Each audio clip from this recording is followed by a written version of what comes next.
nouvelle édition sur Canal 3 Bénin. Bienvenue si vous nous rejoignez dans cette édition. Voici les titres de l'actualité au Bénin.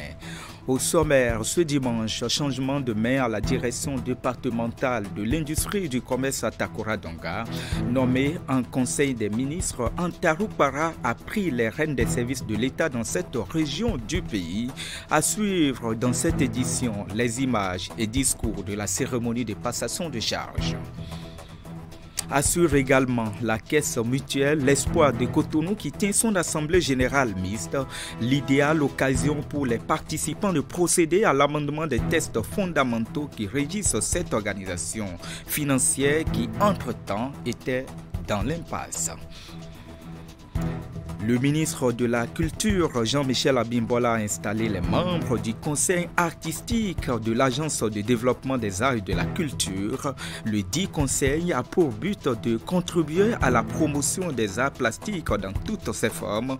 Des directives à suivre ont été données à des membres pour de nouveaux défis du secteur au Bénin.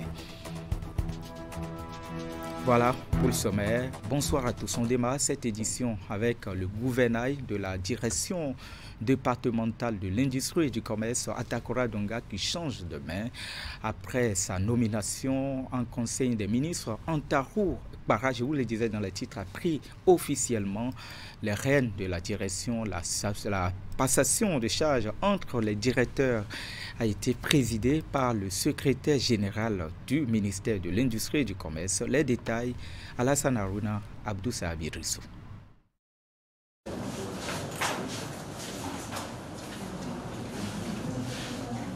Signature de procès-verbaux, suivi d'échanges de paraphes entre le directeur entrant et sortant de la direction départementale de l'industrie et du commerce à Takora-Donga, c'est l'un des temps forts de cette cérémonie de passation de charges. Après 3 ans, 6 mois passés à la tête de cette institution, Rufus Saré passe le témoin à son successeur Antarou Para. C'est Dieu qui m'a fait grâce. L'homme n'est rien, c'est Dieu qui est la mesure de toutes choses. Et je m'emploierai, bien évidemment, à travailler encore plus que par le passé pour contenter l'autorité. Je voudrais manifester ma reconnaissance et mon remerciement à l'endroit du personnel de la DEDIC à Takora-Donga. Quant aux opérateurs économiques, ils nous comprennent, nous aussi, nous les comprenons dans l'exercice de nos fonctions. Nommé en Conseil des ministres mercredi 12 juillet 2023, le nouveau directeur à charge du commerce au niveau départemental mesure déjà l'immensité de la tâche qu'il attend sur le terrain.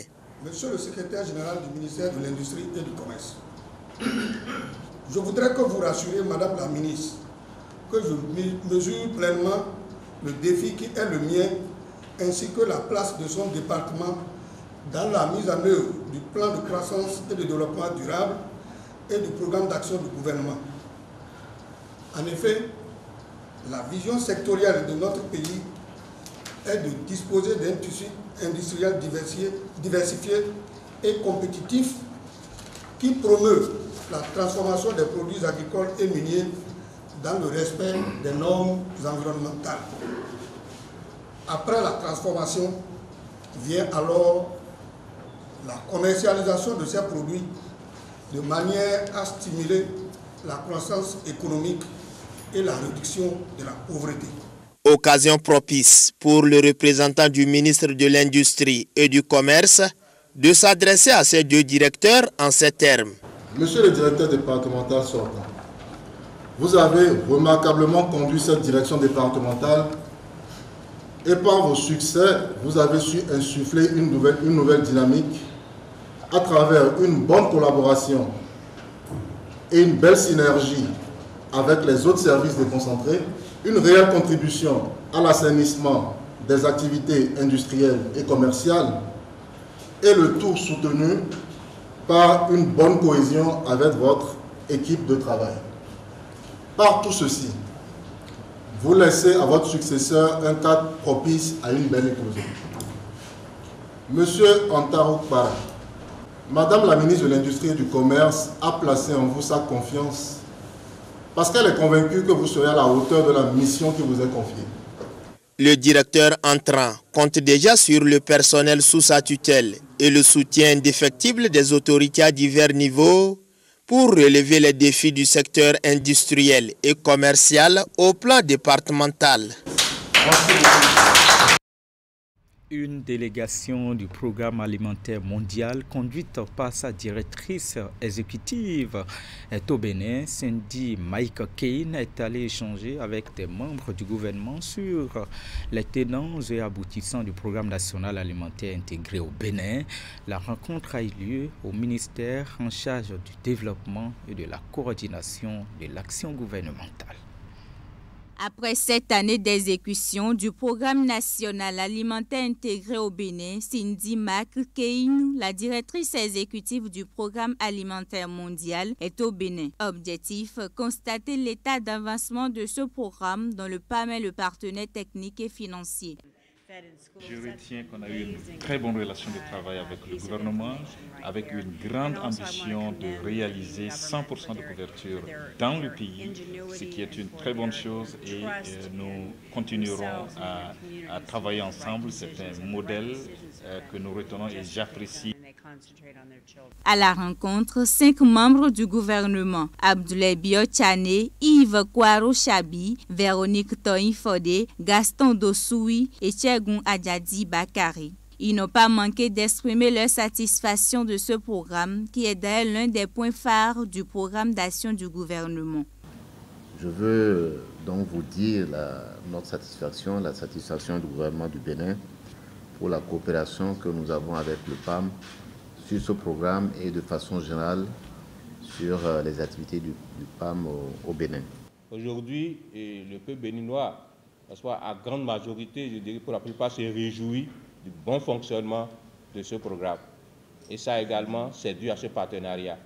Le programme national alimentaire intégré, qui a pour but de renforcer l'alimentation scolaire au Bénin, a déjà impacté 75% des écoles sur l'ensemble du territoire national. Économie dans cette édition avec la 6e édition du Jeudi du patronat. C'est une initiative de la Confédération nationale des employeurs du Bénin CONEB qui a reçu pour l'occasion le soutien du Centre d'arbitrage, de médiation et de conciliation du Bénin CAMEC. Il s'agit d'un organe de la CCI Bénin. La séance qui s'est déroulée à Cotonou est axée sur les thèmes, je le cite, mode alternatif de gestion des conflits commerciaux. Les détails, William Sanoussi et Deron Pévi. C'est la 6e édition du Jeudi du patronat organisée par la Confédération nationale des employeurs du Bénin CONEB. Elle porte sur le thème « Mode alternatif de gestion des conflits commerciaux ». La CONEB offre pour la 2e fois à travers le CAMEC, Centre d'arbitrage, de médiation et de conciliation du Bénin, l'opportunité à ses membres d'échanger sur les questions de conflits commerciaux. C'est tout vu de s'entendre aujourd'hui dire qu'il existe des modes alternatifs de gestion des conflits commerciaux et que combien on a avantage, on a intérêt à aller vers ces modes alternatifs plutôt que d'engager des procédures, et ça nous l'avons vite compris, ou encore de baisser les bras et de perdre. En conséquence, nous perdons du temps et de l'argent, alors que si nous savons que les modes alternatifs de négociation, de gestion des conflits existaient et qu'on en a la maîtrise, on pourrait en ce moment-là perdre moins d'argent, moins de temps et surtout rester dans l'espérance. Le Bénin travaille à l'amélioration du climat des affaires à travers des réformes qu'il a engagées. Le rôle du CAMEC est de faire de la sensibilisation, d'éveiller et d'attirer l'attention de tout un chacun sur les avantages qu'il y a à privilégier le mode alternatif de règlement des conflits, encore appelé mode amiable de règlement des litiges. Cette séance est donc l'occasion pour le secrétaire permanent du CAMEC de présenter les avantages de ce mode, les conditions d'accès et tout ce qui permet d'y avoir accès à travers le centre. Le président Felijo a fait un diagnostic on ne peut plus précis des difficultés et les risques que peuvent engendrer pour une entreprise, quelle que soit sa taille, une situation de conflit ou de litige. Les risques à se retrouver dans un processus dans une procédure devant les tribunaux étatiques, de manière à ce que de plus en plus les modes alternatifs de règlement des litiges pour tout pays qui travaille à créer les conditions d'attractivité au niveau des affaires, de plutôt travailler, d'inciter les opérateurs économiques, les acteurs du secteur privé et du public dans le domaine commercial à plutôt faire recours aux modes alternatifs de règlement des litiges à côté des procédures contentieuses de façon générale. Ce qui est très important pour le CAMEC, c'est de plutôt vous sensibiliser à l'anticipation. Cette session initiée par la Confédération nationale des employeurs du Bénin au profit de ses membres, avec le soutien du CAMEC, a tenu sur une journée. De l'institutionnel, toujours dans cette édition, le ministre de la Santé a organisé jeudi un atelier de plaidoyer sur la politique nationale de santé communautaire au Bénin. C'était à l'endroit des autorités départementales mais aussi communales. Tous les départements et toutes les 117 communes étaient représentés à cette séance de concertation sur la mise en œuvre de la politique nationale de santé communautaire. Initiée par le ministère de la Santé, cette rencontre est née de plusieurs plaintes enregistrées lors du déploiement de la politique et de l'identification des relais communautaires dans certains départements. Il était donc devenu impérieux de nous réunir afin de discuter du contenu de la politique, de ses objectifs, des procédures, de vos rôles et responsabilités, des approches de solutions pour la résolution des recours enregistrés, pour les éviter à l'avenir, d'une part, et d'autre part, de susciter davantage votre engagement au succès de cette nouvelle politique. Assurer les soins et services de santé communautaire intégrés à tous les ménages du Bénin, tout en assurant la mise en place d'un dispositif d'alerte pour la survenue des maladies en milieu communautaire. C'est l'objectif de cette nouvelle politique, soutenue par plusieurs partenaires techniques et financiers. Avec cette nouvelle politique de santé communautaire, le Bénin a fait un choix ambitieux et révolutionnaire pour toute l'Afrique.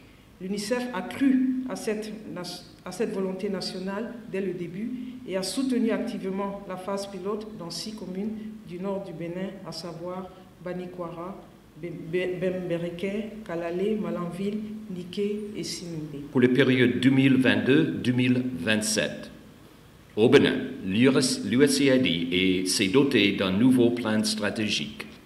C'est déjà signé par le ministère de l'Économie et des Finances.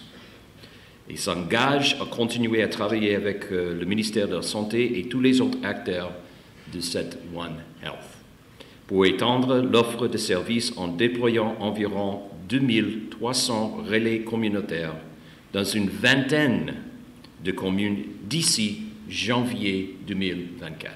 3 phases sont prévues pour la mise en œuvre de la politique. Il s'agit de la phase pilote, celle d'extension et le passage à l'échelle nationale.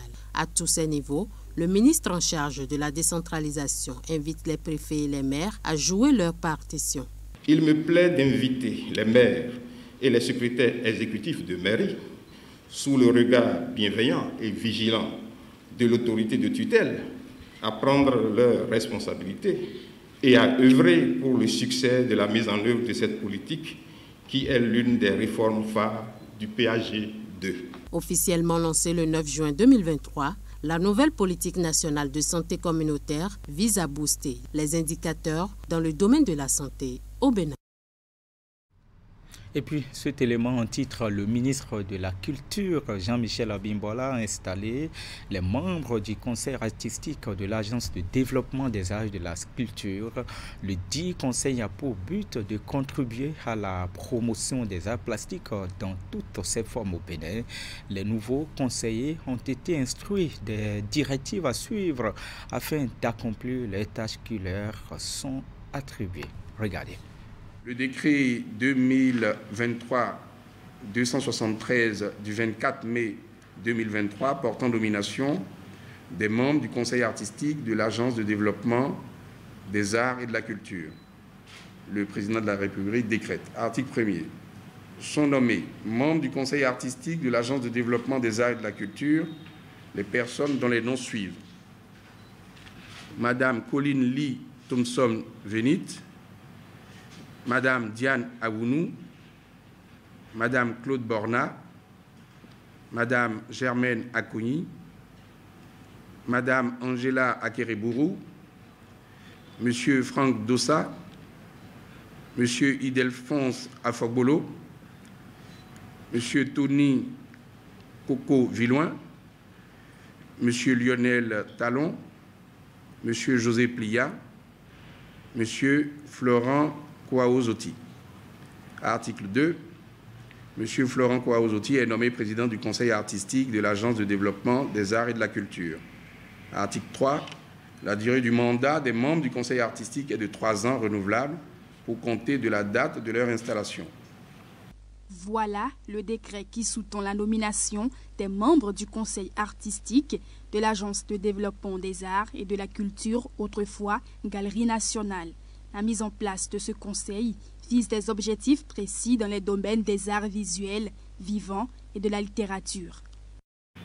L'Agence de développement des arts et de la culture a pour mission de promouvoir l'économie artistique dans les disciplines des arts visuels, du cinéma, des arts de la scène, du livre et de la lecture. À ce titre, elle est chargée de, en matière de soutien et d'appui technique et financier aux artistes, accompagner l'opérationnalisation de la politique de l'État en matière d'industrie culturelle et créative, accompagner la programmation culturelle et artistique et sa promotion par toutes voies utiles. Pour les nouveaux conseillers, la tâche qui leur est confiée témoigne d'une responsabilité et d'une confiance qu'ils se doivent d'honorer. Président du conseil d'administration et monsieur le directeur général, combien nous sommes fiers d'être ici aujourd'hui, car c'est avec beaucoup de solennité que nous avons accueilli notre nomination à la DAC. Cette nomination est essentiellement motivée par les différents défis qui nous attendent dans l'accomplissement du travail qui nous est dévolu. On dit souvent que la fierté implique la responsabilité. Et cette responsabilité, nous la devons à plusieurs strates institutionnelles. D'abord, ceux qui nous ont fait confiance. Le chef de l'État, le gouvernement et le ministre du Tourisme, de la Culture et des Arts. Platon, le grand philosophe, avait inscrit sur le fronton de son académie « Nul n'entre ici s'il n'est géomètre ». Je dirais le paraphrasant que nul n'entre ici dans le conseil artistique s'il n'est artiste ou acteur culturel. Cela prouve le degré de responsabilité que nous avons envers nous-mêmes et envers les autres. Les nouveaux conseillers ont donc un mandat de 3 ans renouvelable pour dynamiser le secteur des arts et de la culture au Bénin. Assemblée générale mixte de la Caisse mutuelle L'Espoir à Cotonou. C'était hier samedi à cette rencontre. Les participants ont procédé à l'amendement des textes fondamentaux qui régissent cette organisation financière qui, entre-temps, était dans l'impasse. Ils ont également élu un nouveau bureau devant redonner vie à la CAMT à travers leur travail bien fait. Teddy Goudalo pour les détails. Hommes et femmes, membres de la Caisse mutuelle L'Espoir, en abrégé CAMTES, se sont mobilisés ici pour penser et redonner vie à leur organisation d'épargne, longtemps restée en souffrance. Ce qui justifie la tenue de cette Assemblée générale mixte qui va aboutir à la mise en place d'un nouveau bureau devant travailler pour la pérennisation de la CAMTES. Chers membres, nous sommes tous conscients des motifs qui ont conduit notre institution à l'administration provisoire. Cette journée est un de ces moments d'échange autour d'objectifs communs où nous sommes conviés à désigner ceux-là qui conduiront la destinée de la Caisse mutuelle L'Espoir CAMTES.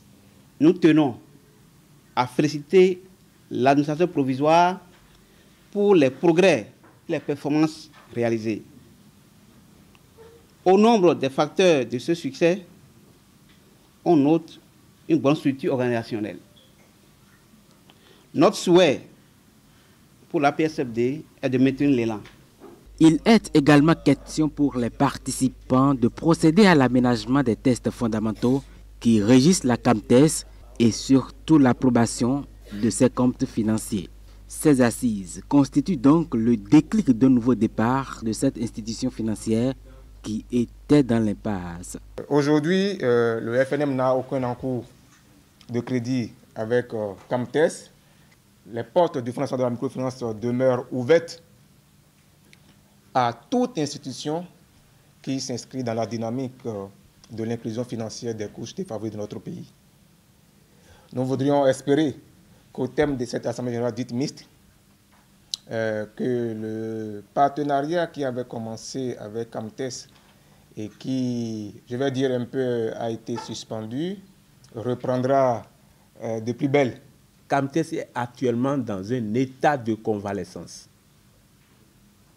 Lorsque vous sortez d'une maladie et que vous vous retrouvez dans un état de convalescence, nous tous nous savons ce qu'il faut. Il faut bien nourrir la personne.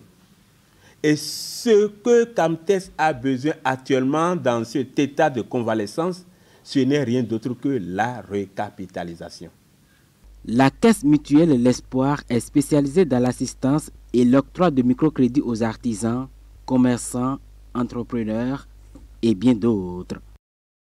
En sport, pour boucler, les championnats scolaires se déroulent depuis quelques jours sur l'ensemble du territoire national et nous sommes actuellement dans les phases communales. Dans le département du Mono, les épreuves ont connu leur finale le week-end dernier.